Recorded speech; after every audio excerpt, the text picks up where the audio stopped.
નમસ્કાર મિત્રો, જય માતાજી, જય ગુરુદેવ। મિત્રો, આ વિડીયો કોઈ પણ વ્યક્તિને વહેમમાં કે અંધશ્રદ્ધામાં ખેંચી જવા માટે બનાવ્યો નથી કે એમને ખોટી દિશામાં લઈ જવા માટે પ્રેરણા આપવામાં આવી નથી। જે અમને મળતી માહિતી મુજબ અમે આ વિડીયો બનાવવાની કોશિશ કરી છે। મિત્રો, જો આપણા ઘરમાં દુઃખ હોય, ભલે ને કરોડો રૂપિયા કેમ ના હોય, પણ દુઃખ હોય એને દર્દ થાય, કાંટો વાગ્યો હોય એને પીડા હોય, જેને પીડા થતી હોય, જેને દુઃખ થતું હોય એ જ જાણે કે તકલીફ કેટલી પડે છે, કઈ રીતે સહન થાય છે, કેવો તડકો હોય, કેવો છાંયડો હોય, કેવી ઠંડી હોય, કેવી ગરમી હોય, એને બધા અનુભવ થઈ ચૂક્યા હોય। જેને બાજરીનો રોટલો ખાધો હોય અને પછી ઘઉંનો રોટલો મળે એટલે પછી બાજરીને ભૂલી ના જવાય। મિત્રો, કદાચ જો આપણા ઘરમાં આ ત્રણ વસ્તુ હોય અને એના કારણે આપણા ઘરમાં દુઃખ આવતું હોય તો કોને ખબર। એટલા માટે જો આવી વસ્તુ જો આપણા ઘરમાં હોય તો તરત જ એનો નિકાલ કરી દેવો જોઈએ અને ઘરમાં આવી વસ્તુઓ ન રખાય, જેથી કરી અને આપણા ઘરમાં દુઃખ ઊભું થાય, આપણા ઘરમાં કંકાસ થાય, ક્લેશ થાય, ઝઘડા થાય, કોઈ ખોટા લક્ષણો આપણા ઘરમાં ઘૂસી જાય, ખોટી નકારાત્મક શક્તિઓ આપણા ઘરમાં ઘૂસી જાય। એટલે આપણે કોઈ એવા તત્વો, એવા પદાર્થો કે એવા વ્યવહારો કે એવી કોઈ પણ પ્રકારની ઘરમાં આ વસ્તુઓ ન રાખવી, જેથી કરીને ઘરમાં દુઃખ આવે અને દુઃખનું પરિણામ ભયંકર સ્વરૂપે આપણે ભોગવવું પડે। તો મિત્રો, એવી કઈ ત્રણ વસ્તુઓ છે કે જેના કારણે ઘરમાં દુઃખ આવે છે?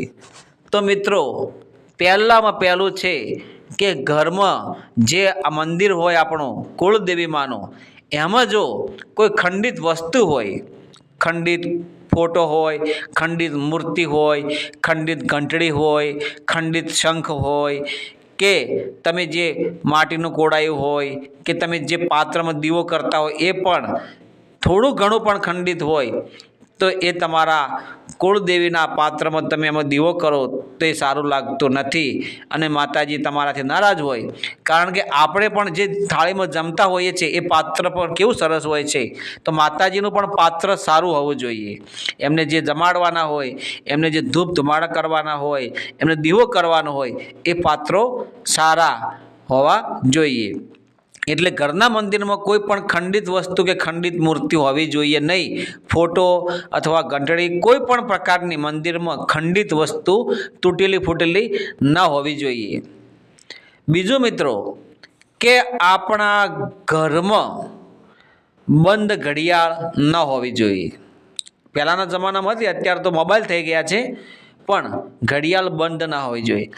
કલાકનો કાંટો ધીમે ધીમે ચાલે અને સેકન્ડનો કાંટો ઝડપથી ચાલે। એટલે જો તમારે ઝડપથી પ્રગતિ કરવી હોય તો સતત સેકન્ડના કાંટાની જેમ મહેનત કરવી પડે, અને જો ધીમે ધીમે પ્રગતિ કરવી હોય ને ભાઈ ચાલે છે ને થાય છે, આવું બધું કરવું હોય તો પછી કલાકનો કાંટો ચાલે એમ ધીમે ધીમે તમારું જીવન ચાલે।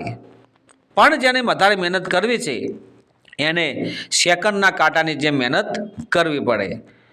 હવે મિત્રો, જો બંધ ઘડિયાળ હોય, કોઈ તમારા ઘરમાં બંધ કોઈ વસ્તુ પડી હોય એને ન રાખવી। કાચ તૂટી ગયો હોય તો એને ઘરમાં ન રાખવો। કારણ કે દુનિયા છે દર્પણ છે, અને દર્પણ છે અરીસો, ને અરીસામાં તમે મોઢું જોતા હોઈએ છીએ કે આપણે કેવા હોઈએ છીએ।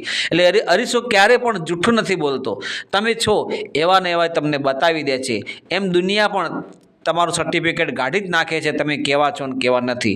એટલે અરીસો છે એ તૂટેલો હોય કે ફૂટેલો હોય એ ઘરમાં ક્યારે રાખવો નહીં। બીજું મિત્રો, કે ઘરમાં તમે જે કુળદેવીમાના મંદિરમાં દેવી દેવતાઓને પુષ્પ અર્પણ કરાવો છો, એમને પુષ્પ ચડાવો છો, ફૂલહાર, માળા, ગુલાબનું ફૂલ હોય, જે કંઈ તમે માતાજીને ભગવાનને ફૂલ ચડાવતા હોય, ગણપતિ દાદાને કોઈ પણ ભગવાનને તમે ફૂલ ચડાવો, એ ઘરમાં ન રાખવા। આ બધી વસ્તુઓ જે માતાજીના મંદિરમાં હોય કે ઘરમાં હોય, તૂટેલી ફૂટેલી કે સાવરણી વિખરાયેલી હોય, આવી ઘરમાં અનેક પ્રકારની જે ખાલી વસ્તુ થઈ જાય એને નાશ કરી દેવો જોઈએ. બીજું કે જે મંદિરમાં જે રહેલી વસ્તુઓ હોય એને તો તમારે નદીમાં જ પધરાવી.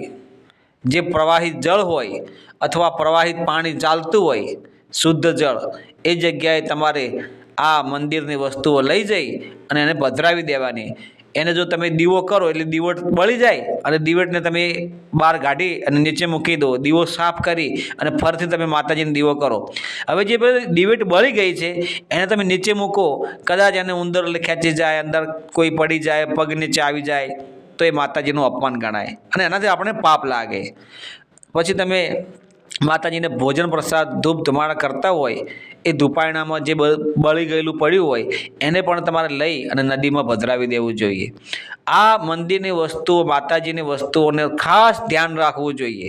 કુળદેવી માના મંદિરમાં જે કંઈ તમે ઉપયોગમાં લેવાય છે વસ્તુઓ, એનું ખાસ ધ્યાન રાખવું જોઈએ. આવું કરવાથી જ ઘરમાં સુખ આવે. અને જો તમે કુળદેવીને સાચવશો તો તમને મા ભગવતી સાચવશે. જેવા નમો એવા તમે ગમો. જો તમે કોઈને વેત નમશો તો કોઈ તમને હાથ નમશે.